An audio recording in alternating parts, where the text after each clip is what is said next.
तो आपके हिसाब से देश में कोई 3 प्रधानमंत्री का नाम बताओ जो आपके हिसाब से सबसे अच्छे रहे। यार मैं फिर से आपको एक चीज आपके पॉडकास्ट से कहना चाहता हूँ कि मैंने बहुत अरस्तु, प्लेटो, इतिहास बहुत नहीं पढ़ा है, ठीक है।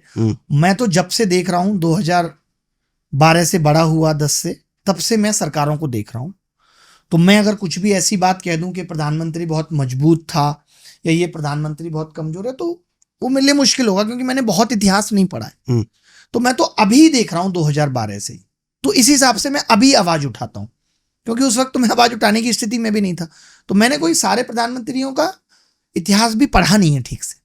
मेरा ये मानना है कि आज का देश अलग देश है, आज की जनता अलग जनता है, आज के हिसाब से चीजें ठीक नहीं हो रही, ये मेरा मानना है। ठीक है। और मैं आपके पॉडकास्ट पे कह रहा हूं कि आप ये बताइए, आज बीजेपी बात करती है, रिलीजन को बेचती है अपने चुनावों में, और श्री राम की बात करती है या आस्था की बात करती है, लेकिन जो हमारी आगे की जनरेशन आ रही है, हम उसमें नहीं डाल पा रहे ये संस्कार। डाल पा रहे हैं क्या? आप देखते होंगे आपके यहाँ कुछ लोग ऐसे होंगे जो 21-22 साल के लोग काम कर रहे हैं। आपको लगता है कि वो लोग इस सरकार की बातों में आ रहे हैं? नहीं, वो नहीं आ रहे।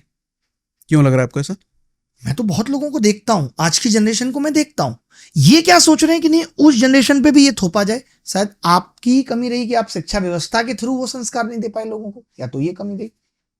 तो हम ये सोचें कि सारे लोग इन्हीं के हिसाब से चलेंगे, ये हमारा आपका पर्सनल मुद्दा है, पर्सनल मामला है कि मैं किस भगवान में ज्यादा आस्था रखता हूं, मैं किस धर्म में ज्यादा आस्था रखता हूं। सरकार को इससे मतलब नहीं होना चाहिए, लेकिन आज सरकार को सबसे ज्यादा इस बात से मतलब है कि विपक्ष का कौन सा नेता किस मंदिर में गया। और आज नेताओं में होड़ लगी है। आज आप देखेंगे पिछले 1-1.5 साल में नेताओं में भी होड़ लगी है। विपक्ष वाले भी कोशिश कर रहे हैं कि मैं उस मंदिर में जाकर के फोटो खिंचाऊंगा और डालूंगा तो जनता हमारी तरफ आएगी, और फिर ये लोग क्या कहेंगे, ये पहले नहीं करता था अभी कर रहा है। ये राजनीति हो रही है देश में। विश्वविद्यालय ठीक से प्लेसमेंट नहीं दे पा रहे, टॉप 100 से बाहर हो गए, कंपनियां टॉप 100 से बाहर हो गई, ये देश के मुद्दे नहीं है। पेपर आए दिन लीक हो जा रहे हैं, ये देश के मुद्दे नहीं। कौन शिक्षा मंत्री, कौन प्रधानमंत्री, कौन विपक्ष का नेता किस मंदिर में जा रहा है, ये मुद्दा है। क्यों जा रहा है, ये मुद्दा है। कैसे जा रहा है, ये भी मुद्दा है। ये देश के मुद्दे हैं। लोग कहते हैं कि आप सिर्फ कमियां गिनाते हैं, समाधान नहीं बताते। अगर मैं सरकार का हिस्सा नहीं हूं, मैं कोई समाधान बताऊं, हो सकता है कि अफोर्ड ही ना कर पाए। मैं इनको कह दूं कि आप जापान का एजुकेशन सिस्टम को इंडिया में इंप्लीमेंट कर दीजिए, और ये ना कर पाए, तो ये मैं कैसे बता सकता हूं? हमने इनको चुन के भेजा है ना, हमने इनको बोला कि तुम जाओ, तुमको हम चुन के भेज रहे हैं, तुम जाके नीति बनाना। तुम बाहर जाके फिल्म बना रहे हो, रवि किशन को देख लीजिए, कंगना रनौत को देख लीजिए, मनोज तिवारी को देख लीजिए। हमने तो नीति बनाने के लिए भेजा था ना आपको। 545 सांसद चुन के भेजे थे। विपक्ष वालों को तो ये पूछ ही नहीं रहे, कोई जिम्मेदारी भी नहीं दे रहे। इनका काम क्या है कि जो विपक्ष है उसको भी खरीद के, अरे भाई एक बार आपको मिले हैं 400 सांसद, एक बार आपको पूर्ण बहुमत दिया, दोबारा भी आपको पूर्ण बहुमत दिया, कितना बदला है आपने देश, बताइए। अब लोग कहेंगे कि साहब रोडें बहुत अच्छी बन रही, तो ये सरकार की जिम्मेदारी में नहीं आता।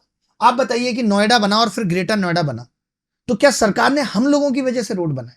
या सरकार ऐसा भी कर सकती है खाली ग्रेटर नोएडा बना दे और नोएडा रोड है ही नहीं बीच में? ये तो जब कोई नया शहर बनेगा, कुछ इंस्टीट्यूशनल रिफॉर्म्स होते हैं, संस्थागत सुधार, कि आईफोन 16 आ चुका है, next will be iPhone 17, next will be iPhone 18। अब इसके लिए क्रेडिट जाएगा नहीं गवर्नमेंट को, ये क्रेडिट जाएगा गवर्नमेंट ने ये किया। सरकार क्या कर रही है? रोड बना रही है ना, हमारे आपके टैक्स के पैसे से। उसके बाद भी आप देखेंगे तो टोल अलग से वसूला जा रहा है टैक्स के नाम पे। आप गाड़ी लेने जाएंगे तो गाड़ी में अलग से आप रोड टैक्स देते हैं। कितनी बार आप टैक्स ले रहे हैं? डीजल की गाड़ी ले ली, 15 साल आप आरसी पे लिख के देते हैं, और डीजल की गाड़ी 10 साल नहीं चलेगी एनसीआर में। आप यार पग पग पे धोखा कर रहे हैं। बताइए, आप डीजल की गाड़ी ली, 15 साल का आपने रोड टैक्स लिया मुझसे, आप कहते हैं एनसीआर में 10 साल से ज्यादा डीजल की गाड़ी नहीं चलेगी। क्यों लिया भाई? टोल टैक्स आप लेंगे, रोड टैक्स आप लेंगे, और सब कुछ टैक्स के पैसे। सरकार क्या कर रही है? कहां से पैसा ला रही है? ये तो 10 लाख का सूट भी हमारे आपके टैक्स के पैसे से ही खरीद रहे हैं ना, देश के रिसोर्सेज से ही खरीद रहे हैं। 10 लाख का कौन सा सूट? पता नहीं, मैं तो सुन रहा था कि प्रधानमंत्री जी ने 10 लाख का सूट पहना। मेरे को नहीं पता है उसकी सच्चाई, मैंने कोई फैक्ट नहीं चेक किए, और कोई कर भी नहीं सकता। हम और आप बैठ के प्रधानमंत्री के सूट का प्राइस नहीं देख सकते, बट इतना जरूर देखते हैं, महंगे चश्मे, महंगी घड़ी, महंगा कलम, वो सब देखते हैं। और वो कह भी सकते हैं कि मुझे गिफ्ट में मिला है। क्या करेंगे आप? लेकिन जिस हिसाब से प्रधानमंत्री के जीने का तरीका है, जो वो अपने आप को फकीर बोलते थे, उससे वो प्रश्न खड़े करता है। आपका ही शायद कोई वीडियो में देख रहा था, उसमें आपने बताया था कि आजकल परीक्षाओं में ये ये क्वेश्चन भी आता है कि प्रधानमंत्री जी ने क्या ट्वीट किया था। कितना हाँ, गलत है ये। ऐसे सवाल पूछ रहे हो आप कि एक ट्वीट दे दिया, ये किसका ट्वीट है? अरे यार, ऐसा करो, सारी किताबें हटा दो, प्रधानमंत्री का पूरा जीवन काल एनसीईआरटी में डाल दो कि कैसे प्रधानमंत्री जी चाय से अपना जीवन शुरू किया, कैसे वो नाली की गैस से चाय बना करके, उनका पूरा संघर्ष लिख दो। गांधी का संघर्ष भी हटा दो, आजादी का, सिर्फ प्रधानमंत्री जी का संघर्ष लिख दो। इंटरेस्टिंग है, उनके डायलॉग लिखो, जल्दी याद भी हो जाएंगे। आपकी बात सुन के कुछ ऐसा लग रहा है कि जैसे मुगलों ने सिर्फ अपना ही इतिहास पढ़वाया है लोगों से कई सालों तक, तो कुछ ऐसा हो रहा है कि प्रधानमंत्री अपनी बातें पढ़वाना चाहते हैं लोगों को। नहीं, वो तो प्रधानमंत्री जो अभी लोगों को भी चुन चुन के जिन जगहों पे बिठा रहे हैं कि किसी को भी उठा के सीएम बना दिया, तो प्रधानमंत्री जी चाहते हैं कि उनके जाने के बाद भी ये चर्चाएं हो। वो लोग करेंगे ना जिनको कहीं से भी उठा के आप सीएम बना देंगे, यार प्रधानमंत्री जी का ये एहसान तो है।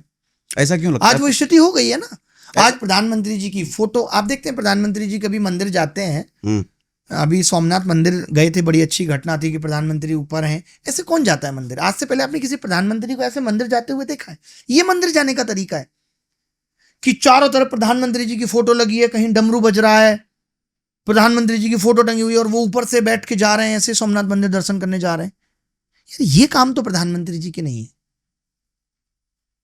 आपको चुनाव प्रचार में भी रहना है, आपको फिर मंदिर में, आप देश हित के लिए कब काम कर रहे हैं? फिर लोग कहते हैं प्रधानमंत्री जी 18 घंटे काम करते हैं, क्योंकि हम सब जोड़ लेते हैं। प्रधानमंत्री जी लक्षद्वीप के बीच पे घूम रहे हैं, रील बन रही है, वो भी काम कर रहे हैं।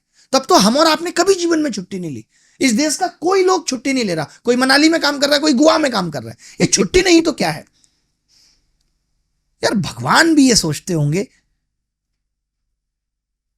कि प्रधानमंत्री जी जाते हैं जब मंदिर पे, मैंने पहले भी कहा है कि आपने क्यों कष्ट किया, मैं चला आता।